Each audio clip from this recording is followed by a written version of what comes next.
हमने देखा था आपके चैप्टर का नाम कॉलोनियलिज्म एंड रूरल सोसाइटी।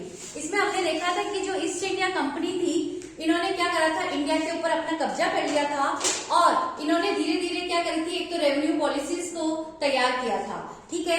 और उसके क्या क्या सोर्सेस थे, कल हमने पढ़ा था आपके रेवेन्यू रिकॉर्ड, सर्वे और अकाउंट्स और रिपोर्ट्स, ठीक है। फिर हमने कल पढ़ा था कि बंगाल एंड जमींदार कि सबसे पहले जो आपके औपनिवेशिक शासन है वो कहाँ स्थापित हुआ था, आपके बंगाल में।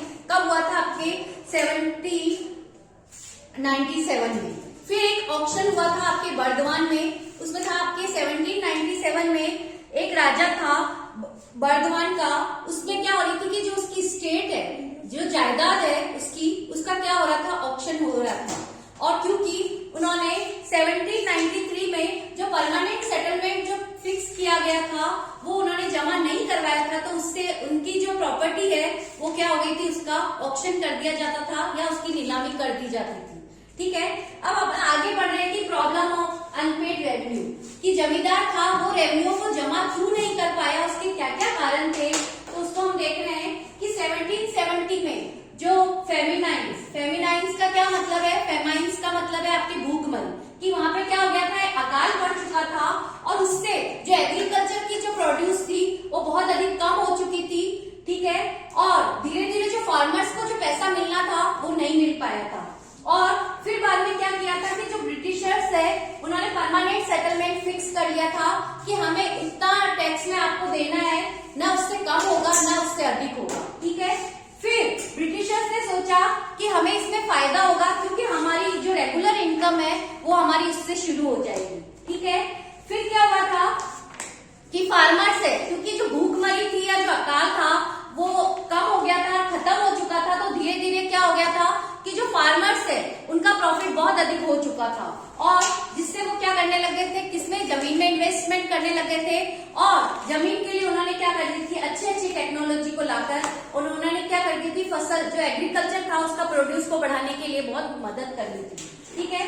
फिर उससे क्या हो गया था कि एक क्लास एग्रीकल्चर की एक ऐसी क्लास आई जो एक तो मिडिल क्लास आई, क्योंकि पहले तो ये क्या हो चुके थे कि उन्होंने टैक्स बहुत अधिक कर रखा था, तो इससे वो क्या हो गए थे, अधिक पुअर बन चुके थे और धीरे धीरे वो क्या हो गए थे, मिडिल क्लास उभर कर आई थी सामने।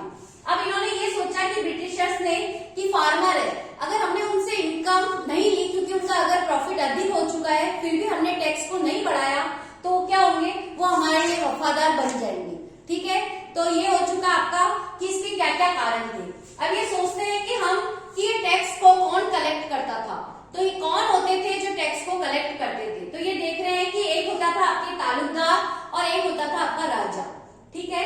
तालुकदार होते थे कि जिनके पास क्या होती थी, बहुत अधिक जमीन होती थी और जो बहुत अधिक राजा होते थे जिनके पास बहुत अधिक प्रॉपर्टी होती थी, ठीक है। वो क्या करते थे, रेवेन्यू को कलेक्ट करते थे, और उनके अंडर कितने विलेज होते थे, आपके 400 विलेज। और इनके बाद होता था, जैसे कि बता रखा है कि जमींदार विलेज के अंदर लोगों से क्या करता था, टैक्स कलेक्ट करता था और उसके बाद में जो उसका अमाउंट आता था टोटल, उसको क्या करता था, जो परमानेंट टैक्स जो फिक्स कर रखा था ब्रिटिशर्स ने उनको दे देता था और बाकी का जो बचता था वो क्या कहलाती थी, उसकी इनकम कहलाती थी, ठीक है। सेकंड देखते हैं अपन आगे, आपका नेक्स्ट टॉपिक है व्हाई जमींदार डिफॉल्टेड ऑन पेमेंट, कि जो राजस्व राशि है उसके भुगतान में जमींदार गलती क्या करता था उसके बारे में देख रहे हैं कि इसके भी बहुत सारे कारण थे आपके। फर्स्ट था आपका हाई डिमांडेड, कि जो ब्रिटिशर्स है उससे जो डिमांडेड रखी थी वो बहुत अधिक थी, जैसे कल्टीवेशन के लिए, और फार्मर की जो इनकम थी वो भी बहुत अधिक थी। तो क्या हो गया था, उन्होंने ब्रिटिशर्स ने सोचा कि इससे हमारा क्या होगा, लॉस हो जाएगा और हमारे जो टैक्स लेना शुरू कर दिया और जो बर्डन था वो किसके पास चला गया था, आपके फार्मर्स के पास चला गया था, ठीक है। सेकंड है फार्मर्स की लो प्राइस, कि उन्होंने जो क्रॉप थी फार्मर्स की उसको क्या कर दिया था, लो प्राइस कर दिया था, और क्योंकि उसके अंडर क्या होते थे, सारे जो रियॉर्ड्स होते थे वो क्या करते थे, कार्य करते थे, ठीक है। थर्ड है आपका, इन्होंने एक सनसेट लॉ को निर्माण किया था। उसमें क्या था कि सनसेट लॉ में कि कोई निश्चित डेट दी जाती थी फिक्स करके और उसको सनसेट के उपरांत उन्होंने क्या कर दिया था, जमींदार को फिक्स डेट दी जाती थी और उस डेट को आकर क्या करता था, सनसेट के पहले अगर टैक्स नहीं भरता था तो वो जो जमीन पे ऑक्शन लगा दिया जाता था। ठीक है, फिर जमींदार का एक ऑफिसर उसको अपॉइंट कर दिया था विलेज में, उसको क्या कहा जाता था, अमला। ठीक है, और एक रिच जो रॉयट्स होते थे उनको बोला जाता था आपके जोतेदार या मंडल्स। ठीक है, यहां तक क्लियर हो गया। फिर एक और आपका इसका कारण था कि ऑथोरिटी।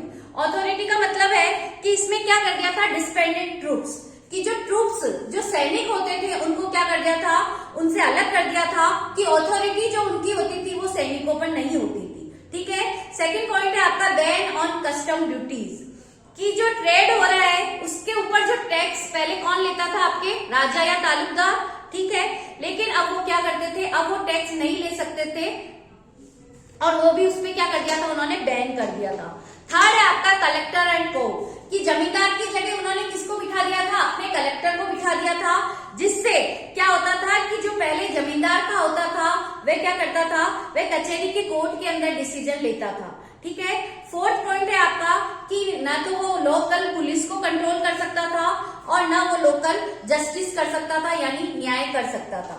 ठीक है, फिर लास्ट है आपका कि डिस्ट्रिक्ट डिस्ट्रॉय, कि अगर ब्रिटिशर्स ने कि जो जमींदार होता था अगर वो टैक्स नहीं भर पाता था तो उसकी जो अथॉरिटी है उसको क्या कर दिया था, डिस्ट्रॉय करना शुरू कर दिया था। ठीक है, फिर अब आपका आगे बता रखा है, नेक्स्ट टॉपिक है द राइज ऑफ द जोतेदार, कि जो जोतेदार होते थे वो कौन होते थे, वो होते थे आपके रिच रॉयट्स, यानी कि अमीर जो किसान होते थे वो जोतेदार होते थे।